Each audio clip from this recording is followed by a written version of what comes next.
कहना चाह रही हैं, लेकिन उससे पहले तरुण राठी जी आपसे मेरा पूछना है।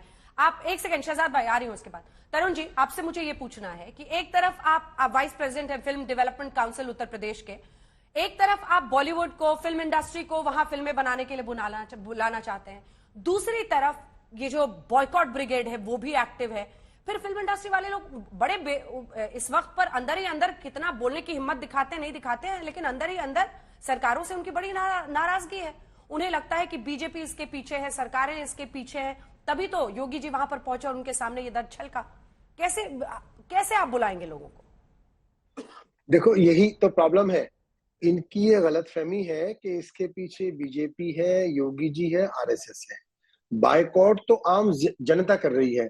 बीजेपी के ट्विटर हैंडल से तो बायकॉट होता नहीं है।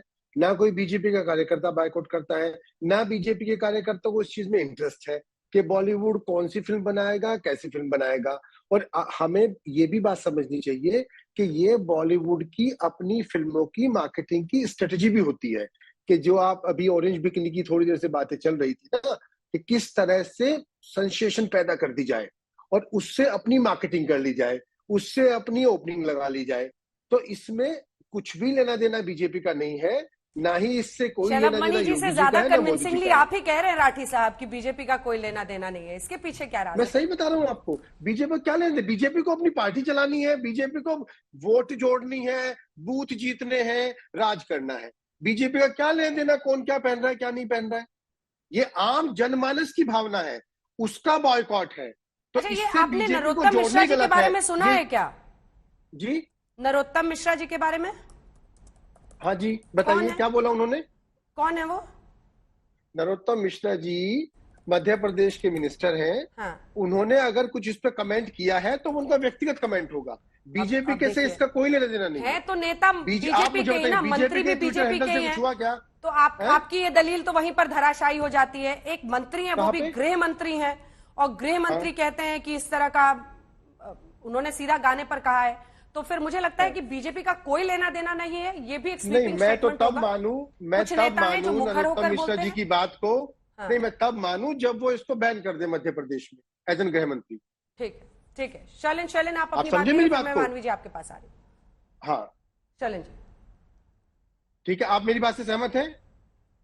नहीं, आपकी बात से सहमत होना नहीं होना जरूरी नहीं है, जनता को तय करने दीजिए। हमारा तो काम है, सवाल पूछे, आप अपनी राय दीजिए। जनता अपना मन बना रही है आपकी बातें सुनकर। जनता ही बायकॉट कर रही है।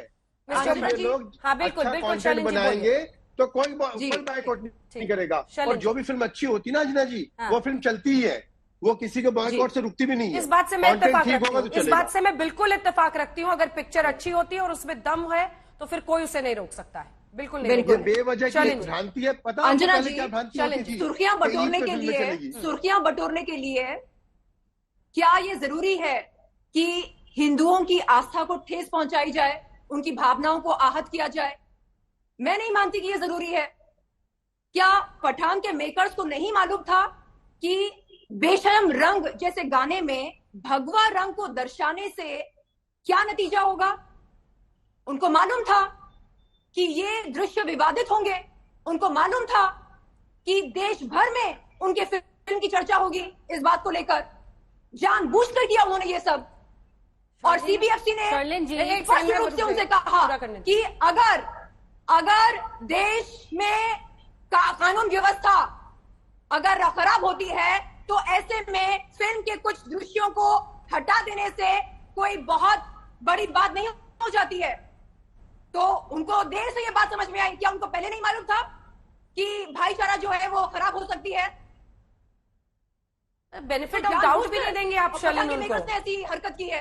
अरे उसमें तो दीपिका ने बहुत सारे कपड़े पहने हैं ना, अलग अलग रंग के पहने हैं। नहीं अंजना जी, मैं कह रही हूं कि क्या पठान के मेकर्स को नहीं पता कि हिंदुस्तान में भगवा रंग को लेकर क्या भावनाएं हैं हिंदुओं के मन में? भगवा रंग आस्था का प्रतीक है, बलिदान का प्रतीक है, समर्पण का प्रतीक है। तो ऐसे में पठान के मेकर्स ने ऐसी गुस्ताखी क्यों की? गुस्ताख है, भगवा रंग की कोई सजा है कि नहीं है? नहीं है, इसलिए ये सब हो रहा है। अगर गुस्ताख है भगवा रंग की कोई सजा होती तो मजाले किसी ने अगर ऐसी हरकत की होती? बिल्कुल नहीं।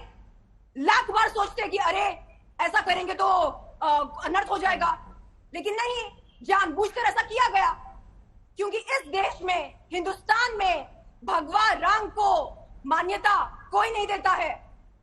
चंद हिंदू लोग हैं जिनके लिए ये आस्था का प्रतीक है। आपके पैनल में जो देवी बैठी है, मानवी जी, वो तो भगवा रंग का आइसक्रीम चाटती है, भगवा रंग का साबुन इस्तेमाल करती है और खुलेआम बोलती है डंके की चोट पर, हाँ मैं भगवा रंग का आइसक्रीम चाटती हूँ, जो उखाड़ना है उखाड़ लो, हाँ मैं भगवा रंग का साबुन इस्तेमाल करती हूँ, जो करना है कर लो। बात ये नहीं है। आप खाओ, बिंदास खाओ, भगवा रंग का आइसक्रीम खाओ, आप भगवा रंग का स्विम सूट पहनो, लेकिन हिंदुओं की भावना को आप ठेस मत पहुंचाओ। क्या बिगाड़ा है हिंदुओं ने आपका? कुछ बिगाड़ा क्या? खामखा उनके पीछे पड़े हो, व्यापार के नाम पर, बिजनेस के नाम पर, कला के नाम पर।